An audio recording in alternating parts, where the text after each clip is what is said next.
It's the Monport Reno Pro 45. This is a 45 watt desktop CO2 machine and seems to be a pretty cool entry level laser. I'm really excited to see what this machine can do.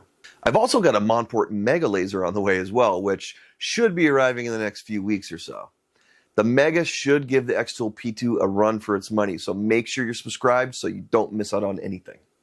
But here is where I need your help. I'll be going live on Black Friday at 3 p.m. Pacific Standard Time, and that of course is November 29th. But I'd love to hear from you guys before the live stream. What would you like to see me do with this new laser? Got any project ideas or challenges you'd like to have me figure out on the spot? Drop your thoughts in the comments below, or let me know during the live stream and I'll make sure to feature them. I want this stream to be interactive, so let me know your ideas or questions and let's make it an awesome event where we can all learn something new and share some cool ideas together. Oh, and here is the best part.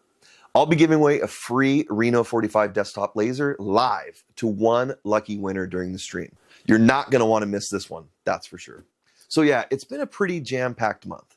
Huge orders, some exciting new content on the way, and some brand new lasers coming soon. If you're not already subscribed to the channel, now is a great time to do so you don't miss any of the upcoming videos and live streams. And as always, thank you for all of your support. I really appreciate you all being a part of this journey with me. All right, that's it for today's update. Let me know in the comments what you'd like to see during the stream, and I'll catch you all real soon. Until next time, keep creating, keep making, and I'll see you in the garage.